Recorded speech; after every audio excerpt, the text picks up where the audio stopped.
Salve, salve, nação alvinegra! Começando mais um vídeo aqui no canal John do Timão. Então, se você tá chegando, já deixa o seu like, se inscreve pra gente bater na meta de 110 mil inscritos. Conto com a colaboração de todos, vamos pra cima. E vai, Corinthians! Uma ótima segunda-feira a todos os corintianos e corintianas que me acompanham. Felizmente, né, uma vitória ontem, cara, extremamente vergonhosa para o torcedor corintiano. Tomamos uma goleada da equipe do Flamengo na sexta rodada do Campeonato Brasileiro.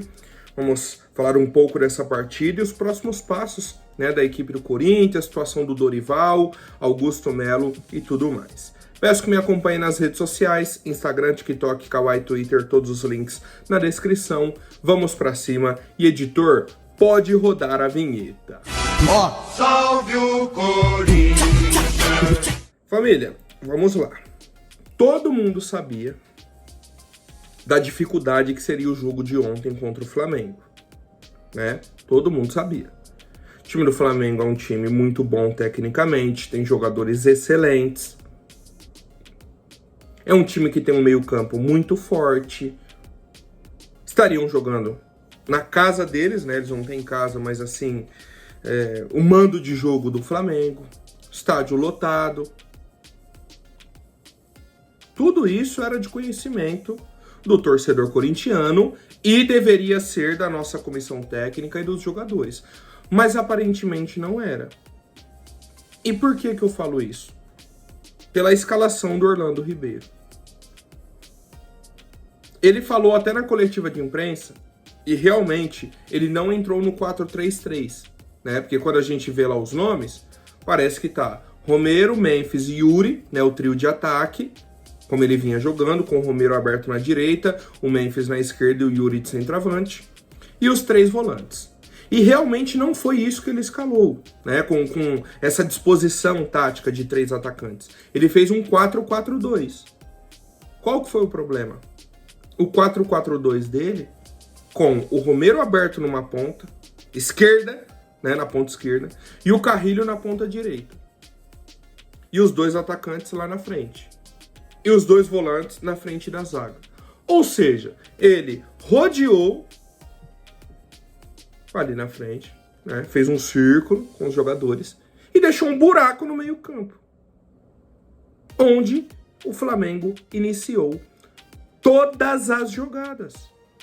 Vou até pedir para o editor colocar na tela aí a foto do campinho, né? A gente mostrou ontem na live, debatemos. Eu abri o mapa de calor dos jogadores do Corinthians. A disposição foi essa. O Romero marcando o lateral Wesley, o Carrilho marcando aqui embaixo o Ayrton Lucas. Por dentro, Ranieri e Bidon. E aí lá na frente, Memphis e Yuri. No meio-campo, né, na origem da jogada do Flamengo, um buraco.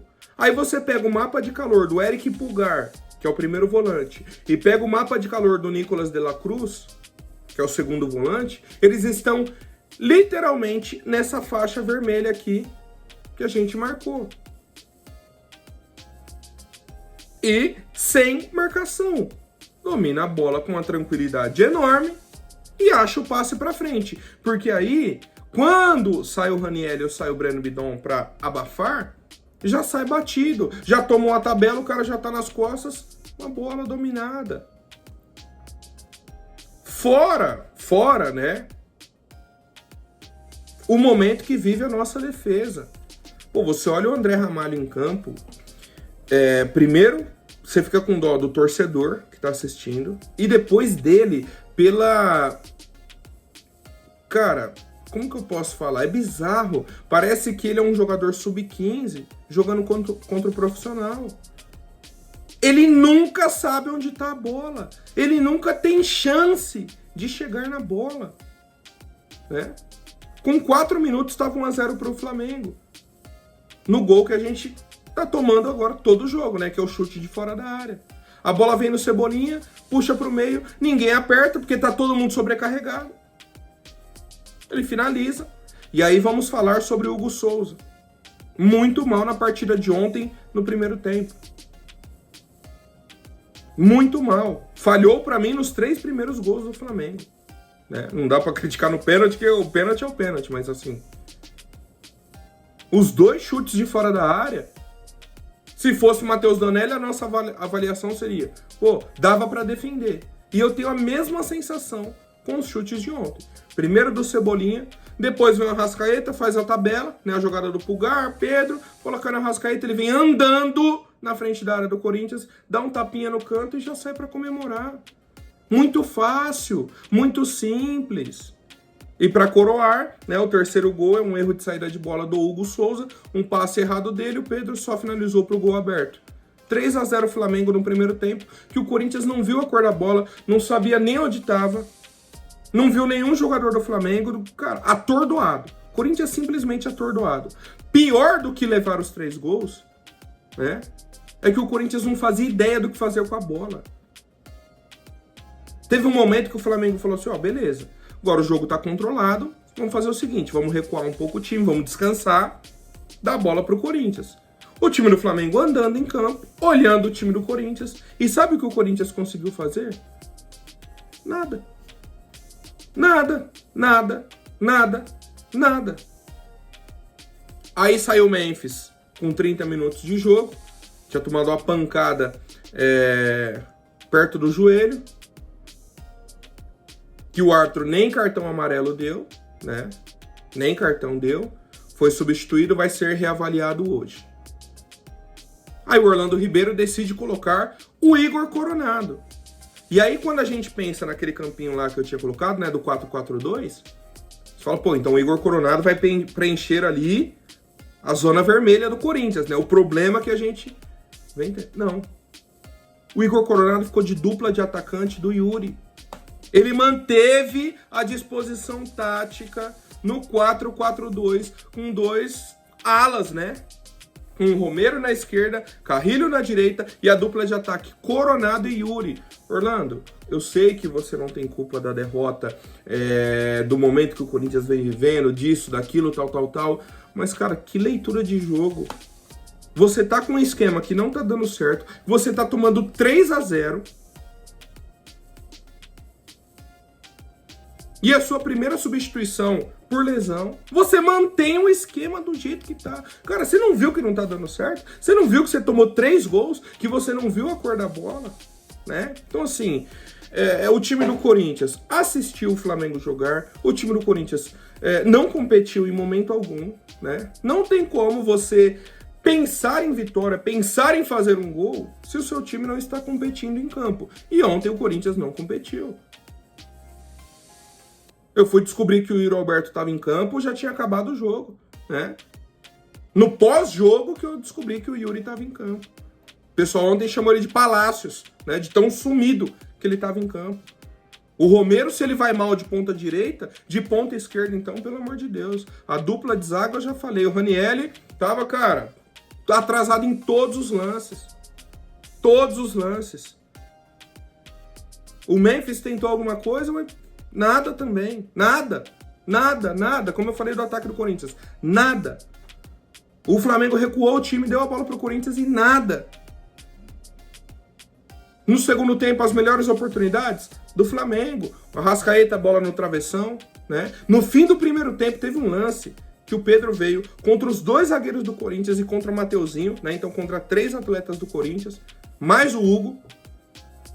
Ele já deu um corte no Gustavo Henrique, tirou. Ficou de frente pro André Ramalho, deu uma caneta. Saiu na cara do gol, cortou o Mateuzinho, finalizou. O Hugo fez um milagre com o pé, né? Depois dos 3 gols, aí o Hugo Souza foi bem. Fez uma boa defesa, essa ótima defesa, né, contra o Pedro. Depois o De La Cruz tabelou, saiu na cara do gol, ele pegou. Teve o Bruno Henrique saindo na cara do gol, o Arrascaeta. E aí o Hugo Souza fez nessa sequência de defesas. Esse que é o ponto sobre o Hugo Souza, tá? Até importante a gente explicar aqui. Ah, mas quando era o Donelli, isso aqui... Sim, o Hugo Souza é muito superior ao Donelli e não tem o que questionar. Não tem o que questionar. Se foi ontem 4-0 com o Hugo, sem o Hugo seria mais, né? Apesar do terceiro gol que é explícito, né? O erro aí do Hugo, a verdade é essa. Então assim, cara, é difícil. A gente não tem um coletivo eficiente. O Corinthians não tem uma proposta de jogo. O Corinthians não sabe como marcar. Não sabe quem vai marcar quem, como que vai ser. Não sabe. Perdido. Perdido. Coletivamente, o Corinthians perdido, sem nenhuma ideia de jogo, e a leitura do Orlando Ribeiro bizarra, né? Eu falei até no vídeo de ontem, falei, cara, a gente tem que povoar o meio-campo, o time do Flamengo é um time que joga muito por dentro, né? Jogo de aproximação, faz tabela, tal, um meio-campo muito forte. O que o Orlando Ribeiro fez? Qual foi a decisão dele? Então eu vou fazer o seguinte, o time deles é forte pelo meio-campo, vou abrir o meu time. Não vou jogar com ninguém no meio-campo, eu vou abrir o meu time. Pô, mais fácil é entregar o convite pro Flamengo. Ó, tô aqui, ó. E pra fechar, né? Pra fechar a cereja do bolo, o 4-0, né? O quarto gol do Flamengo, um pênalti inexistente. Um pênalti inexistente. Não tem o que falar, não tem o que debater, não existe debate. Aquilo não é pênalti. Só que o VAR chama o árbitro e ele revê o lance 49 vezes em câmera lenta, aí muda a velocidade, e faz isso, e muda o ângulo, e vê de novo, e volta. Óbvio que tem um contato do Coronado com a Arrascaeta. Óbvio. O futebol é um esporte de contato. Tem contato o jogo inteiro. Todo lance que você puxar vai ter um contato. Óbvio. A questão é, tem o contato do pé do Coronado com a Arrascaeta. A bola já tinha passado. O Arrascaeta dá um passo pro lado. Dá mais um com o pé esquerdo e cai. Três passos do Arrascaeta assim no chão. 1, 2, 3. Aí ele caiu. Num lance que ele tava parado, né? Praticamente parado. Ele deu o tapinha, tem um contato, ele dá 1, 2, 3 toques no chão e cai. Pô, é bizarro, cara. Não. Uma semana depois da CBF soltar, emitir uma notificação, uma nota oficial, falando que a recomendação para a arbitragem é não marcar toques sutis, lances sutis. O que foi ontem, se não um lance sutil? O que foi ontem? E o árbitro vai dar o pênalti, né? Foi por isso que o Corinthians perdeu? Óbvio que não. Mas daqui 3 rodadas vai ter um lance igualzinho pro Vitória, pro Grêmio, pro Fortaleza, pro Juventude, pro Mirassol, pro Ceará, pro Santos, que seja. E não vai ser marcado. Não vai ser marcado. Esse que é o problema. Pro Flamengo no Maracanã é pênalti. Saiu desse contexto? Não é. Porque não é pênalti. Esse é o ponto. Só é pênalti nesse contexto. Só é pênalti se for a favor do Flamengo no Maracanã. Caso contrário, não é pênalti para nenhum outro time. Né? Então assim, cara, bizarro, né? Bizarro. Tudo isso que vem acontecendo com a equipe do Corinthians. Uma derrota assim que expõe muito o time, né? Quando você toma um 4-0, não é porque uma coisa não deu certo. É um conjunto. Você não toma um 4-0 do nada, você não toma 4-0 para time ruim. Você não toma 4-0 se o seu time for bom, se o seu time for organizado. Você não toma 4-0 se você tiver uma proposta de jogo. O Corinthians não tinha nada disso. Por isso, tomou o 4-0, né? E aí a esperança do torcedor é a chegada hoje do Dorival. A gente aguarda aí o anúncio. Ele voltou para São Paulo já com a delegação do Corinthians, né? Ele esteve presente aí ontem no Maracanã. Voltou com a nossa delegação para hoje assinar o contrato, ver a questão burocrática aí e ser registrado no BID da CBF para que possa comandar o Corinthians na quarta-feira, dia 30, contra a equipe do Novo Horizontino, tá? Dorival vai ter muito trabalho, cara. Muito trabalho, vai ter que montar ali um time coletivo, né? Montar uma ideia de jogo pro Corinthians, apresentar um colega pro outro, ó, você que é o lateral, esse aqui é o seu zagueiro, ó, esse é o volante. Quando ele fizer esse movimento, você faz esse movimento, o zagueiro vai fazer isso, a gente vai roubar a bola. Quando a gente tiver a bola, a sua movimentação é essa, a dele é essa, a do atacante é essa. Vai ser literalmente esse trabalho. De base, trabalho básico ali, ó. Básico com o time do Corinthians. E, obviamente, mais uma vez, né, depois de tanto a gente falar, precisamos de contratações. Precisamos de um zagueiro bom. Precisamos de outros jogadores para a nossa equipe. O time ontem estava perdido, você olha para o banco, não tem o que fazer. Sofrido. É muito sofrido. Tá? Mas uma notícia boa. Uma notícia boa, cara. De todo o cenário que a gente teve aí de busca por treinador, isso e aquilo, o ponto positivo é: o Corinthians se acertou com o Dorival Júnior antes da demissão do Carille. Né? O Carille foi demitido ontem. Imaginem como não estaria o Augusto Melo hoje, sabendo que o Corinthians está procurando um treinador e o Carille está livre no mercado. Meu Deus do céu, cara. Então assim, ó, há males que vem para o bem, né? Na pior das hipóteses, nos livramos assim de Fábio Carille, porque ia ter torcedor falando, mas o Carille arruma defesa. Eu vi. Tô vendo lá no Vasco, lá, como foi no Santos. Tô vendo, cara. Enfim, vamos falar agora sobre o nosso patrocinador, a GoCase, que eu recomendo demais para vocês. Temos um exemplo aqui, ó. Capinha de celular com o emblema do Coringão. Essa daqui eu acho uma das mais bonitas, tá? Eu recomendo para vocês. Tem o cupom de desconto aqui, ó. John do Timão. Vou deixar o link na descrição, né? Para vocês entrarem aí na página do Corinthians. Tem capinha, tem copo térmico, garrafa térmica, necessaire e tudo personalizável. Dá para colocar o seu nome. Tem diversos modelos, né? Ó, eu gosto mais desse símbolo. Ah, quero preto, quero branco, quero dessa cor, quero aqui em homenagem ao título do Campeonato Paulista, quero o modelo desse jogador. Você que escolhe, né, a personalização. E as capinhas tem a promoção, né? Pague uma, leve duas, e aí o preço de cada uma vai sair menos de R$40, novamente, né, com o cupom John do Timão lá no site da GoCase, tá? Então aproveitem, vamos pra cima e vai Corinthians. Só pra gente fechar aqui, hoje o Conselho Deliberativo do Corinthians tem a reunião de votação, né, para aprovar ou reprovar o balanço financeiro de 2024 do Corinthians. Lembrando, né, que o prazo final para apresentação, para publicação desse balanço financeiro é quarta-feira, dia 30, né, para que o Corinthians não sofra punições. E, cara, vou falar para vocês, a recomendação é de reprovação. Assim, o Augusto Melo, né, o pessoal até comentou ontem na live, e é verdade. John, parece que o Augusto Melo tá meio nem aí pro Corinthians. E aí eu expliquei, eu falei, cara, não é nem que ele tá nem aí pro Corinthians, é que ele tem tanto problema pessoal que não dá nem tempo dele pensar no Corinthians, tá? Ele tem a investigação da VaideBet, ele tem essa questão das contas, tem tanta pressão nele hoje que o Corinthians chega a ser quase que um problema pequeno para ele, né? Questão de tamanho de problema. Quarta-feira tem outro jogo, final de semana tem outro jogo, o Corinthians ainda tem uma luz no fim do túnel. A situação do Augusto tá, ó, o cerco tá fechando.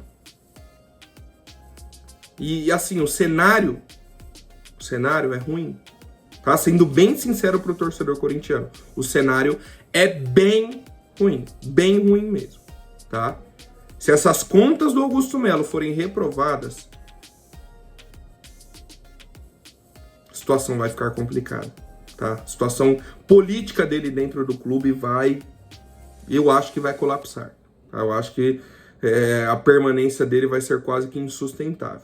Mas a gente vai acompanhando, vamos aí trazendo essas atualizações. Como eu disse, hoje é a votação, a gente aguarda esse resultado para que a gente tenha um panorama melhor disso tudo. Certo, família? Por hoje é isso. Amanhã eu volto com mais novidades sobre o nosso Coringão. Até mais, um forte abraço e vai Corinthians!